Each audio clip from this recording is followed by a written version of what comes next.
let us start with the average pressure. Okay. Now for the average pressure, you know that for every reservoir, there is a reservoir pressure. Okay. That reservoir pressure will depend on at what depth that reservoir is staying. Okay. The depth of the reservoir, the obvious condition of the stressed state. Okay.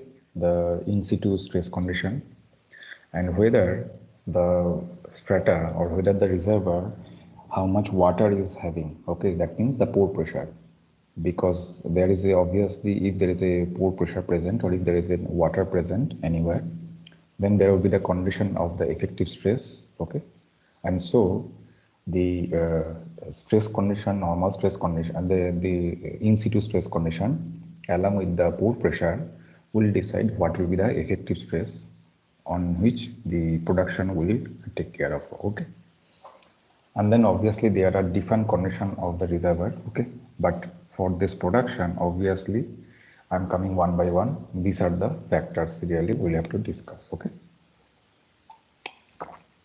so if we see about the average pressure, we can see that whenever we are talking about the gas transport we obviously seen earlier that it is a process of Darcy flow, where based on the pressure gradient, the fluid will flow based on the meter cube per second or kg per second. That means whether it is a volumetric flow expressed or whether it is a mass flow expressed. Okay, in kg per second or meter cube per second, we have to see that how much fluid is transferred from one point to another point, and that is called the permeability, the ability of a rock to permeate the fluid. Okay, so obviously that is depending on the pressure gradient. Okay, with time, so with length also, and so that's why the average pressure is coming. What is the average pressure? Average pressure will come, suppose you are driving a borehole. Okay, if the borehole is suppose 1 kilometer deep, point, you understand what is collar at this point, right? You understand what is collar point? Anybody? Yes, sir. Sir, screen is not visible.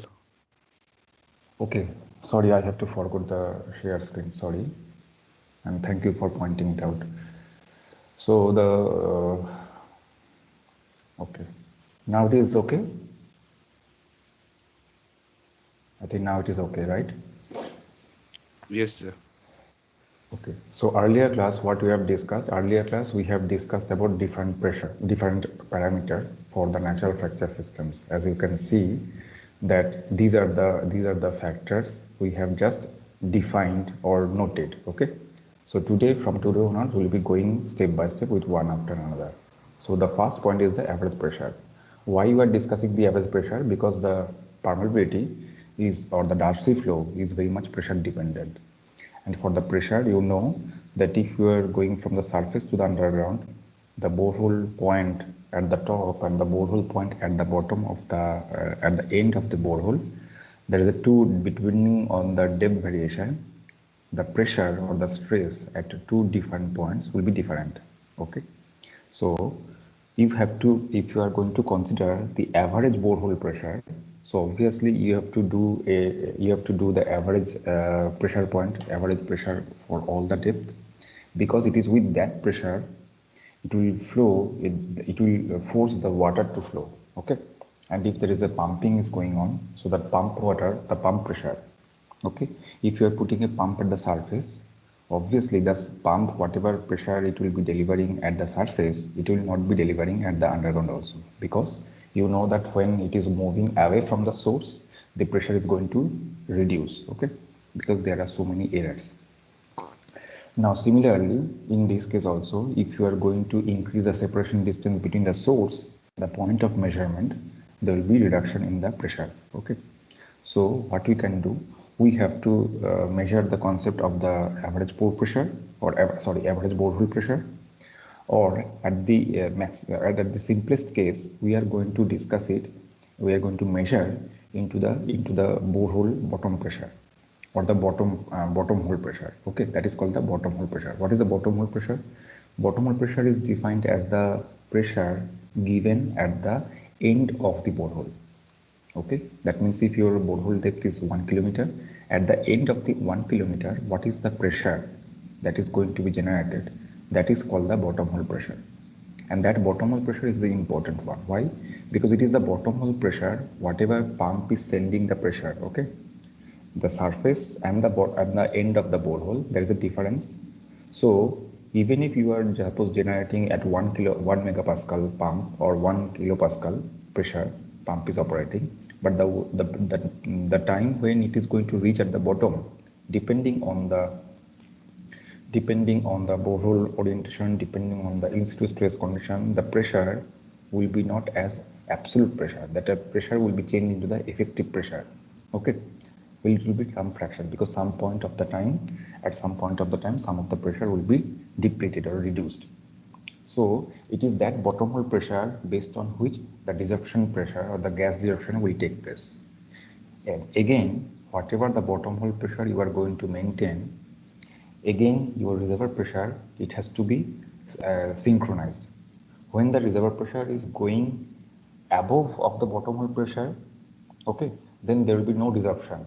Try to understand. If the reservoir pressure is higher, then the gases will be absorbed. If you are going to reduce the reservoir pressure, then the water pressure, okay, in the surrounding water pressure, then obviously the gases will dissolve. Okay, so this pressure reduction you have to follow, and this is the given equation. Okay, we are going to follow the Darcy flow, and then we are going to measure the pressure potential. What is the pressure potential? Which is given as the phi I for any particular fluid. The pressure potential is given in psi A, that means pound per square inch absolute. Okay, the particular unit is given because you can see that 144 in the denominator, 144 is coming. Okay, why this 144? Because if you are going to measure the datum in Z in feet, 1 feet is equal to 12 inch. So 12 square feet square is the 144. So that's why this 144 term is coming. So this particular equation is fixed for this FPS unit or the British unit. Okay. If you are going to express in different system, the equation will be changed. Okay, so always keep in your mind what is the actual form of the equation and the units. Without unit, it is having no value. Okay, so the total fluid potential at some particular point, okay, is summation of the pressure of the fluid at that point and the datum head. That means the difference of the datum. Okay, that means here you can see the pi is the pressure of the fluid. Okay, pressure of the fluid, because if your fluid is going to be penetrated into the layers, so at some particular point it will be also having some pressure. Okay, because H is changing, so that pressure, fluid pressure, you have to measure. And then because of the density of the fluid, what is the average potential, average fluid pressure it can give. Okay, so for that also, depending on the density of the water, depending on the not the water, sorry, depending on the density of the fluid, how much pressure at that point is exerted. So the potential is depending on the fluid pressure, composition of the fluid, and then again the point at which you are going to measure the actual pressure. So that's why these two terms are coming. Okay. Now this parameter is very important. Why very important? Whenever you are going to whenever you are going for the gas production, obviously, in that case, you have to see that at what pressure you are going to reduce. Generally, if you see, generally in the borehole production scenario, what they are going to do, they are following that whatever is the gas steps, okay, whatever is the gas production steps, they are going to do the gas production by taking out the water. And in that case, what they are going to do, they are going to follow that, okay, at some point of time, for initial few stages, initial few days or month, okay, depending on the reservoir size and the reservoir property and the water condition, they are going to take out the water. So what will you do? If you are going to take out the water, the reservoir pressure will slowly decrease, so the gases will start to dissolve. Then what they are going to do? They are going to close the borehole. They are going to shut in. Okay, shut in means they are going to close the borehole. That means no further water is taken out. Okay, so what will be doing?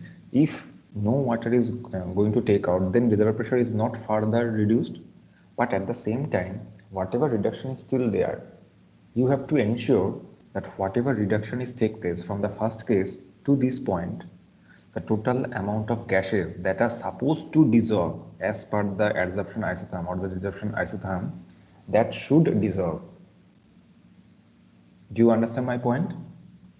If I am going to say that first you are going to start the desorption by taking out the water, so obviously when the reservoir pressure is going to reduce beyond the critical desorption pressure, the gases will try to come out and they are going to dissolve.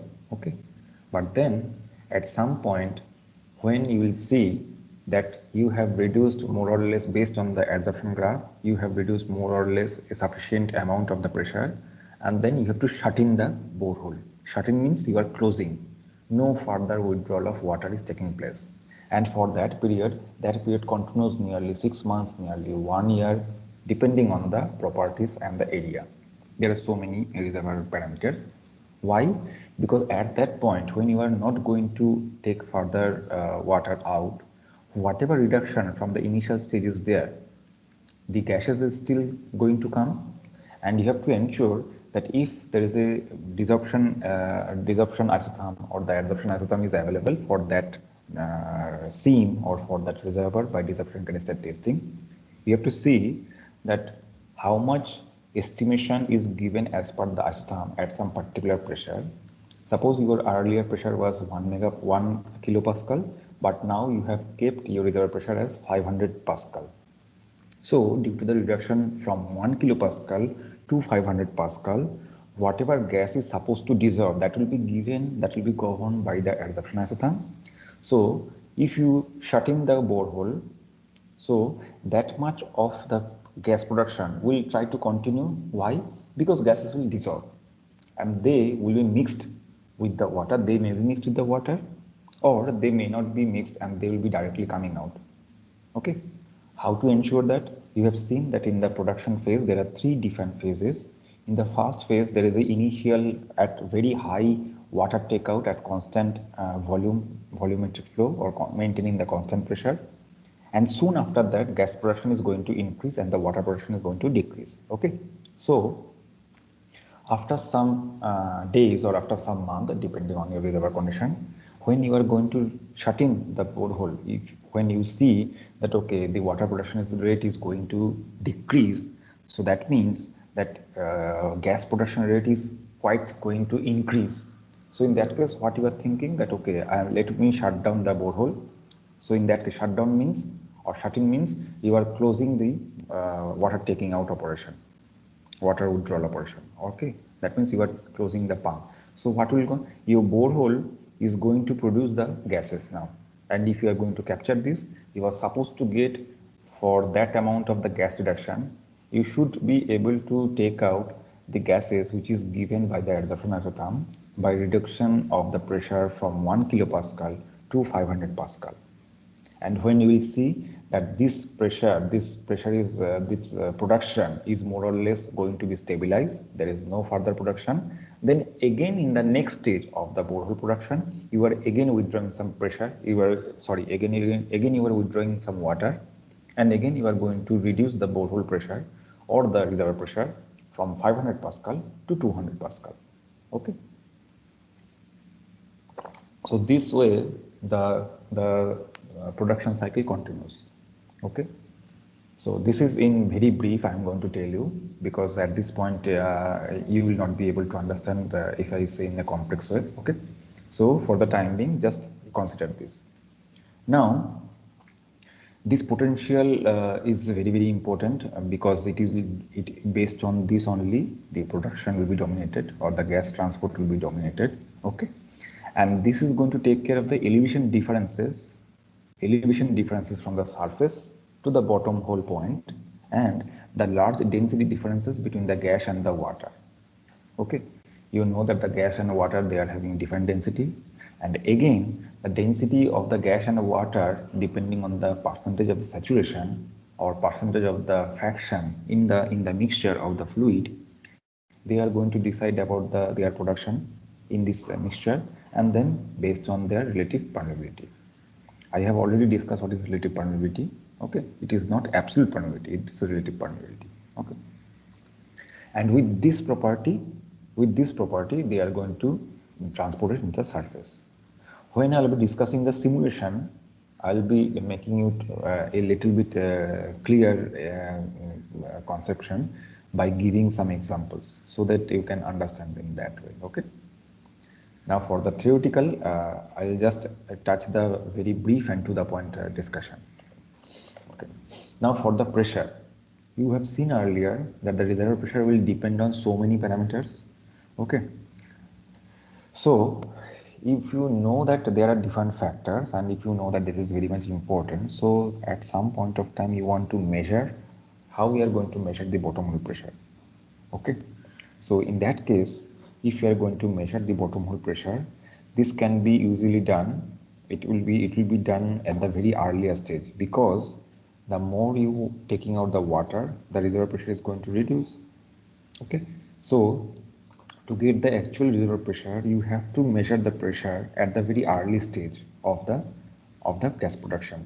Okay, and then you can follow by the shut-in period. Shut-in period means you are going to close it. Okay, so this type of test you can go by the well compression testing, or the you can go estimation of the pressure by the depth. Okay, by the depth of this bottom hole, or by depth of this borehole, and you are going to do it by rho gh. Okay, easily. Okay, so you will be able to get the bottom hole pressure, and then you will be giving some idea about the reservoir pressure. Now suppose, depending on your borehole log section, you have the idea about from what depth, from what is the depth variation of a particular seam. Okay, so you can easily, if you can easily point out the upper and the lower platform, or upper and the lower horizon, or the levels, then at this 2 point you can easily, by putting rho gh, you will be able to consider the pressure. Okay, so, and in the reservoir engineering concept, there are concept, because the density, the water pressure is going to, and the hydrostatic pressure, the water pressure or the hydrostatic pressure is going to increase per kilometer, and again the density of the rock is also going to increase at some rate. Okay, so there are two guidelines, but the differences of this, as this is not in the same way, the hydrostatic pressure increment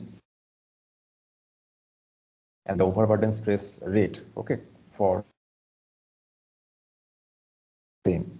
Okay, so that's why what the differences that is existing between these two is actually going to give rise the changes into the reservoir and the reservoir structure. Okay, because if you know that, okay, the surrounding stress is much more higher than the pore pressure of the rock, what is the chances? The rock has every chances to deform or to damage. Okay, because the pore pressure is lower than the surrounding stress pressure. So whatever the effective stress, if the deviatoric effective stress, you understand what is deviatoric stress? I hope you understand. Yes, Everybody sir. understand what is? Okay, okay. For those who are unable to get this idea, deviatoric stress means the differential stress. Okay, the differential stress from the in situ stress and the, suppose I am talking about this overburden stress and the pore pressure. So the deviatoric stress applicable on the rock will be the effect, like the effective stress. That means the overburden stress or the vertical stress minus the pore pressure. If you are going to consider the principal stresses, so the deviatory stress may be the major principal stress sigma 1 minus minor principal stress sigma 3. This is called the differential of deviatory stresses. Okay, so in that case, depending on this deviatory stress, how the borehole pressure is going to vary. It is quite important. Okay, and there are different type of tests available. There are different type of tests available. You can see in this following discussion, they have given some 2-3 tests. Okay, test pattern, how you are going to measure this test. Now, I want you to have some idea about this testing, but I don't want that you need to read all these things in detail. This detailed discussion is not required for you at this point of time. Okay, you just need to have some idea that what are the different type of the stages, different type of the test, and how this can be done in a very brief 2 or 3 lines. Okay, so that as you have studied CVM reservoir CVM reservoir, if somebody is asking you that do you know how to measure the bottom hole pressure, then you will be able to say, yes sir, we are going to measure this by this process, only just to brief, just having a brief idea, but not in detail. Okay, so I am just skipping the measurement technique, but if you see this, I have highlighted some of the part. If you read this section, okay, they have explained some 3 different stages.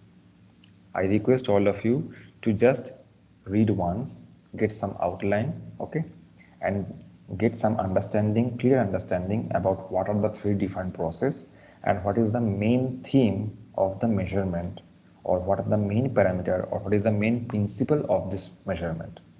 Detailed discussion is not required for you. Okay, so this is for the average pressure.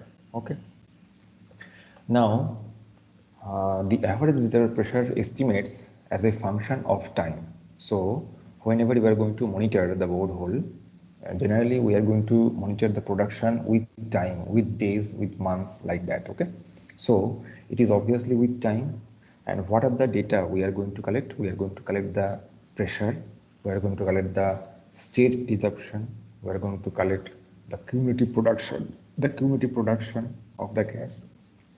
We are going to collect the what is the reservoir changes, if we can, suppose permeability, how the permeability is going to change, how the pressure is going to reduce with time. Okay, how the rate of the adsorption is going to change. So these are the points we are going to discuss, or we are going to measure for this production. Okay, the volume estimates are determined either by the material balance equation or by the history matching with the reservoir simulation models. Now the volume estimation, as I have mentioned earlier, you have some idea about the material balance equation with the PV is equal to nRTZ. That means the material balance means before desorption and after desorption, what is the total mole number, or what is the total volume that are available at some particular temperature pressure condition given by the real gas law. Okay, that was the main principle of the material balance equation.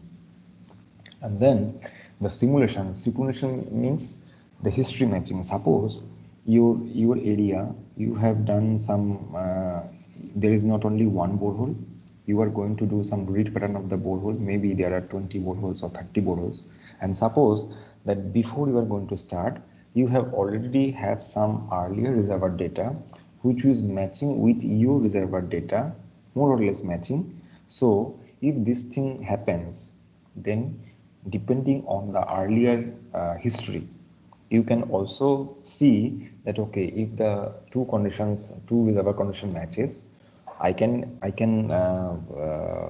fairly estimate that whatever production I have got in the earlier reservoir pressure, it may be, not actually, it may be following the same graph. So if I am having the earlier production data, okay, the cumulative production graph, I can take the help of that data, and so I can estimate. There is every chance that the two reservoir conditions are totally different, but then also a guideline, a history matching will give you the very good estimate, or very good estimation of the total gas in place, or the total gas production that is you are going to happen, that is you are going to collect. The reservoir simulation, in another way, will give you the idea based on the iterative process. What we are going to do, as I have mentioned earlier, that depending on the reservoir condition, you are going to change some of the porosity, some of the permeability, some of the gas pressure, and for each of the change in the parameter, you are going to get the production with the years, with the months, with the days. Okay, so and you are changing only one parameter at the same time.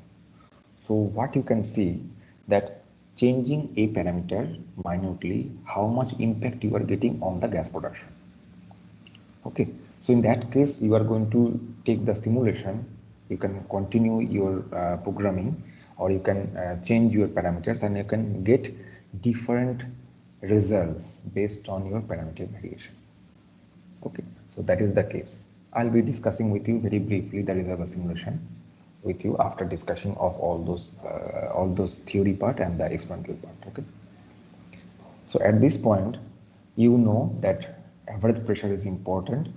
There are some techniques, there are some factors which is going to dominate this average pressure, and it is the average pressure based on which the flow will be dominated.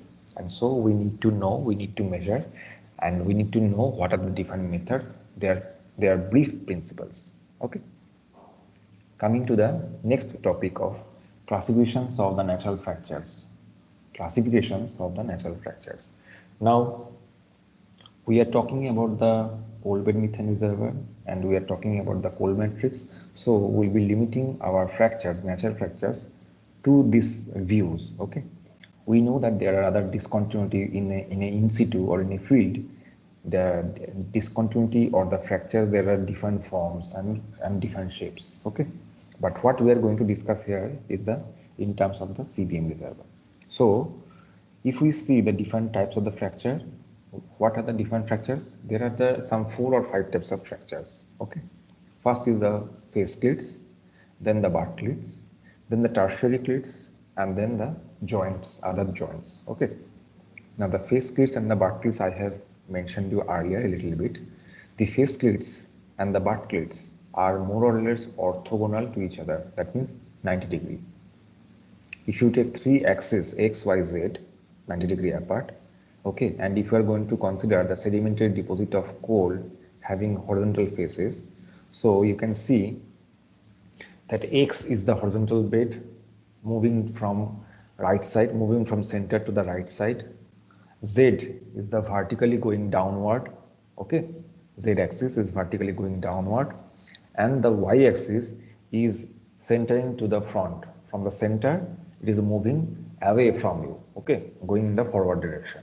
So these are the 3 imaginary axes, and if you follow these 3 axes, the face clits will be in the x direction, and then y direction will be the butt clits, and the z direction is the bedding plane, the sedimentary beds. Okay, and you have already seen about the coal matrix geometry. Okay, so visualize that, and then it will be easier.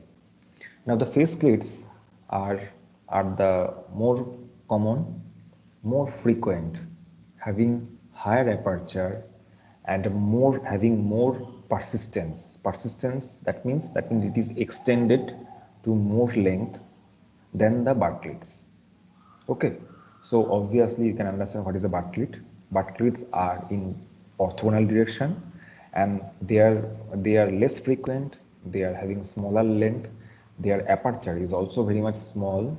Okay, and so whatever the variation of the face clits and the butt clits, that are also going to be dominated by the reservoir properties. So suppose if you see that the permeability of the face clits and the butt clits, you can easily say that the permeability in the direction parallel to the face clits will be always higher. Why? Because the face clits are having very higher aperture than the butt clits. Okay, and this aperture are going to change from the millimeter to centimeter. Okay, this aperture are going to changes from millimeter to centimeter, and sometimes the spacing between the fractures also, they are also going to change in the millimeter and the centimeter scale. Okay, so obviously when this is a natural deposition, so obviously this is going to change beyond your control. So it is often visualized, or it is often seen, that the permeability in the direction of the face clits are much more higher. Okay, so these are the concept of the face clits and the butt clits. Okay, then comes the tertiary clits. What is the tertiary clits? Now the tertiary clits you will not be able to see in the naked eye. You will be able to see under the microscope only, because the tertiary clits occur in the scale of the face and the butt clits. That means if you consider a coal block or a coal, yes, CBM coal blocks, which is surrounded by the face clits and the butt clits and the bedding plane, if you consider the coal block, the tertiary clits will be appearing in the scales in the surrounding layers, okay, in the surrounding walls of the coal block, okay, and you may not be able to see it in a naked eye, okay. What is their function? It is very small in existence, so its aperture is even much smaller than the butt also, and so the flow or the permeability is also very much less. But then, as it is a clits, okay, even if the connectivity is very poor, even if the aperture is very less, but then as there is separation, because it is a clits, okay, so, so what will happen? They will at least provide some open channels depending on their aperture. They will increase the connectivity. Suppose you are going to see that the face clits and the butt clits and then the tertiary clits. So obviously it will increase the mesh type of structure. You consider a mesh type of structure. So what will happen? The tertiary clits will just increase the connectivity between the face clits and the butt clits, which otherwise may not be possible. So if it is connected, then obviously the permeability will be very high. If it is not connected, then obviously permeability will be not so high, and the water will be staying in only one place until and unless it is going to be intercepted and interconnected by the other type of joints of the clits. Okay. So, so the benefits of having the tertiary clits is that it is going to increase the connectivity. Otherwise, it is not going to contribute much more in the permeability or in the flow, because the aperture is very less, okay, but it is of numerous, okay. So the presence of tertiary clits increases the connectivity between the face and the butt clits, and the increase in connectivity increase in connectivity is increasing the permeability, obviously overall permeability of the natural fracture systems, okay. The fourth category is the joint. The fourth category is the joints. Now, joints are obviously the larger scale fractures than the face slits and the butt slits. Now, the joints are. Can you tell me what is the difference? You know what are the different type of discontinuity? Can anybody tell me what are the different types of discontinuity or different classes of discontinuity? Anybody?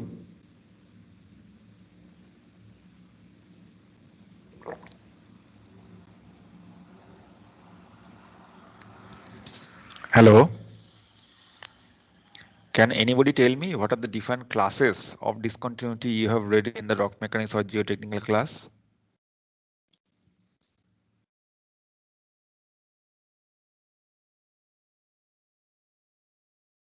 Hello, sir. Yeah, hello.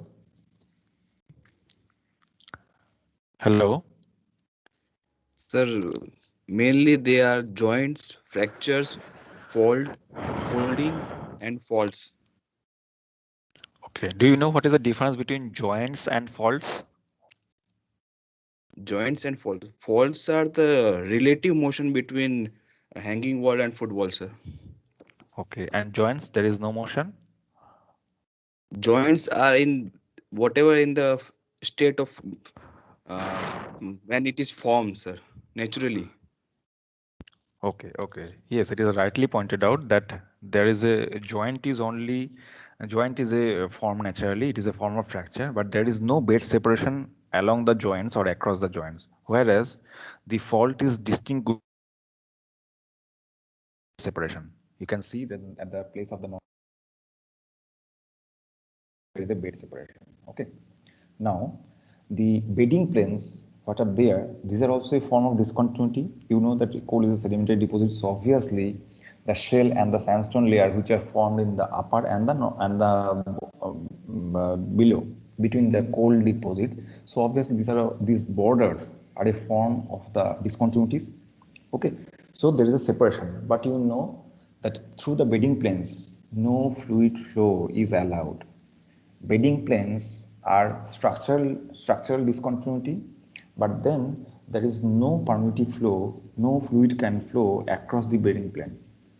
Okay, so that flow, that's why it is called a single permeability. The flow is only allowed across the natural fracture systems. Okay. Now, the joints means joints are the natural formation of the discontinuities which are having obviously higher aperture, higher extension or the higher persistence, and they are formed depending on the stresses variation, depending on the formation, depending on the beds. Okay, and they can cut across obviously several deposits, several depths, and their orientation, their property, their frequency, the aperture, everything can change because it is totally natural. And then when you are talking about the permeability, you know that it is the aperture which is very much sensitive. You must have read that aperture is that the permeability is sensitive to the aperture cube in a cube relation. Do you remember? The permeability is varying, permeability or the hydraulic conductivity is sensitive to the cube, very much sensitive to the aperture, and it is varying with the cube relation with the aperture. Okay. So you can very well understand that the apertures, the separation of these two permeabilities, two discontinuous surfaces of a single discontinuity, the orientation at what direction they are moving, okay, the interconnectivity, and then obviously the filling. You know that the joints, that the discontinuity, there may be open discontinuity, there may be partially filled discontinuity, there may be totally filled discontinuity. Okay, if it is open discontinuity, then only it will be allowing you the maximum permeability. If it is filled discontinuity, then obviously it will be allowing very less fluid flow. Okay, why? Because it is already filled with some clay or other particles. Okay, so the joints are, that's why, very much important. And depending on your rock mechanics class, you already know that the in situ block size, that means if you are going to the mining field, if you are going to the mining phase, both in underground or the surface, if you stand, you will see that you are going to observe the blocks. What are these blocks? These are the coal blocks, and how they are formed? They are formed by the different type of discontinuity in different directions. You will be directly able to understand the two discontinuity x and y direction, whereas the z direction, the third discontinuity, is very much difficult to visualize. It will be only visible once you have taken out one block from the coal face. Then only you will be able to see that more or less orthogonal or more or less 90-degree direction or the orientation of the three different discontinuities. And it is the discontinuity, depending on their separation distance, depending on their frequency, they are going to dictate what will be my individual coal block. Similarly, for coal bed methane reservoir, depending on these face slits, butt slits, and the other joints, okay, and obviously the separation in the bedding planes or the different rock type, they are going to dictate about the blocks, CBM blocks. Okay, obviously it is not to be seen in a very large area. CBM blocks mean just in the reservoir geometry model, whatever you have seen, the dual porosity single permeability model. Okay, so that's why these are the total joint structure, and obviously the purpose of joint, the more number of the joints, the more interconnectivity, obviously they are going to increase the permeability, and obviously they will increase the gas production. Okay, but how we are going to see the fractures? These fractures, if you are going to measure, you will not be able to measure. You can only take the borehole cores, and then depending on the core observation, okay, suppose you are going to take out some core, your core barrel length is 3 meter, and then when you are going to take out the 3 meter, you can see that some of the cores are very much fragile. Your RQD may not be 100%. Okay, so some of the cores may be very much powdered, some of the rock types are there, so they are separated, and some of the cores may be even less than 10 centimeter. So you cannot consider that in the RQD calculation. Okay, so you can see that depending on the core, depending on the formation, your joints geometry and this orientation and the deep, okay, deep direction and the deep of the joints, they are also going to vary, and then they are going to define what will be your CBM small blocks or the matrix shape or size. Okay, as we are going to discuss here the rectangular model, so we have seen that you can see also that in this book they have considered the rectangular model. The matrix geometry is taken in the rectangular shape or the cubical shape. Okay, if you are going to change this in situ block size, or you are changing to concept from the rectangular or the cubical block to the spherical reservoir, then your some of the concept or reservoir parameters will be also again going to change. Okay, so if you are going to see the estimate the fracture system, you don't have the very much opportunity to consider this measurement.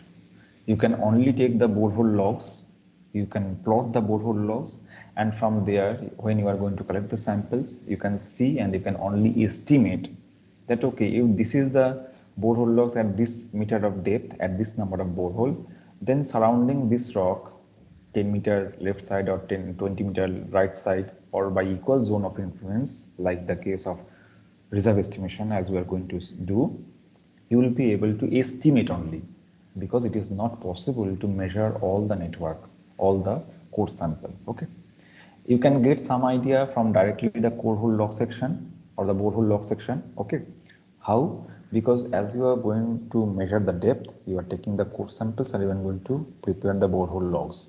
You can see that what is the separation distance, what is the thickness of the seam. So from this thickness and from this separation, from this boundary, you will be able to see that okay, what are the different type of joints and what is the orientation of the joints.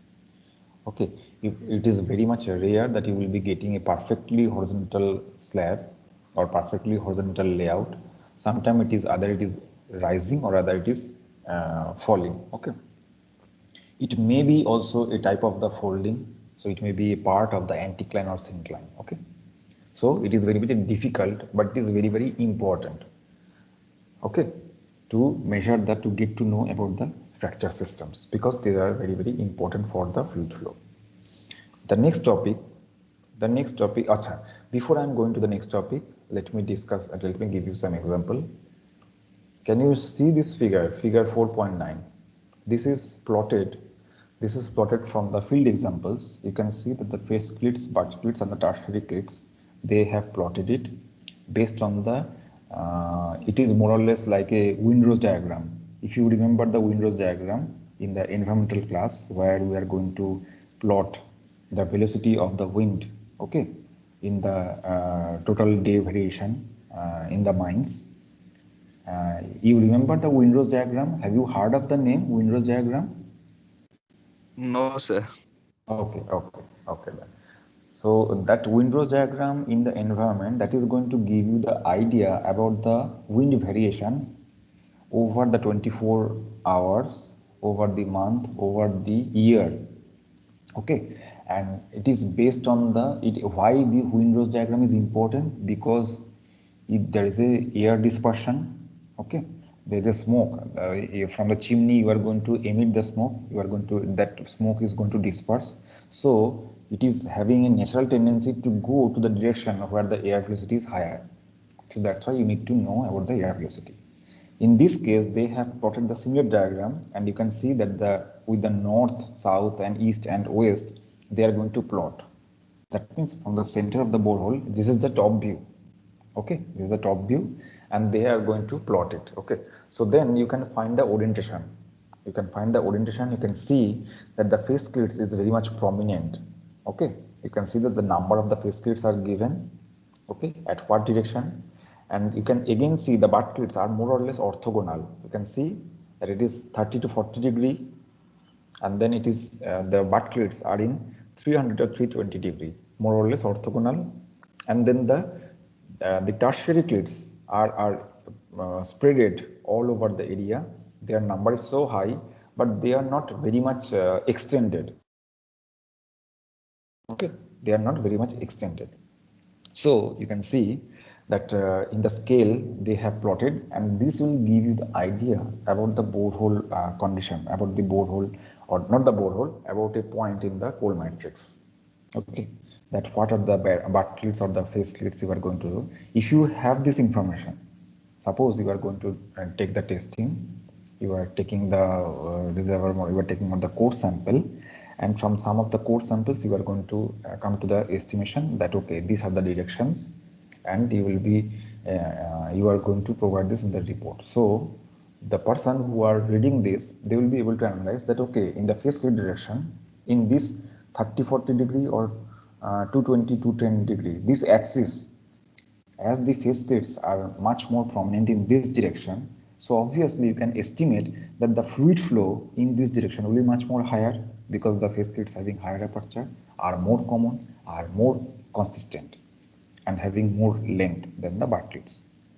Okay, so this is just to give you a representation that why it is necessary and how we are going to analyze this. Okay, so in this book there are a lot of field data are available, and some of the data are plotted or shown to you so that you can understand and you can visualize, and when you are going to read it by yourself, it is going to help you. Okay. Another point, that depending on the gamma log or the when you are going to measure the density. Okay, now you know that depending on the formation, there is a chance of the fluid formation or there is a form of the discontinuity, there is chances of the different layers. So when you are going to get the signature, the gamma signature, so obviously you will be getting, and based on the density graph you are getting, you will be able to say that okay, if this is the density, then this is for the coal, if this is the density, then this is obviously for the shale or for different type of rock. So that is also a different way to get into the idea about the facets and the buckets. Okay, and here also you can see that they have taken the total area into the consideration, and they have plotted the different fractures with the numbers and the orientation and the spacing from certain depth. Okay, you can see that the face slits number of the face slits and the extension and the spacings are very less in comparison to the butt slits. Okay, and the apertures also. Okay, so this is the way that you can measure, you can estimate the face slits. That means if you are going to analyze some particular area having length and breadth and the depth, with study you will be able to put a network of the different slits there, and then from this data you will be very well able to understand that how this is going to change your permeability, how this is going to change your production. Sometimes what you can see that the slits are present, but if they are not going to be intersected or interconnected with one another, it is of no use. Okay, so sometimes we have to do the hydraulic fracturing. Have you heard of the term called hydraulic fracturing? Anybody? Yes, sir. Okay. This hydraulic fracturing is a very important concept in the petroleum reservoir or the CBM reservoir, and it is very, very important in case of oil production or the shale gas reservoirs, because the CBM reservoir coal is more or less fragile and it is having some fractures. But for shale, the fractures present are very less, so the permeability is also very less. So we have to artificially create the fractures, and that is exactly as the method of the hydraulic fracturing. Okay, this is the only method. So obviously this is coming from the rock maintenance principle. I'll discuss it later. So for this time, we stop here till the discussion of our facets and the buckets, okay, and the joints and their importance. From the next class onwards, we will be starting with the reservoir geometry. Okay. So any questions? If anybody is having any question, you can please ask.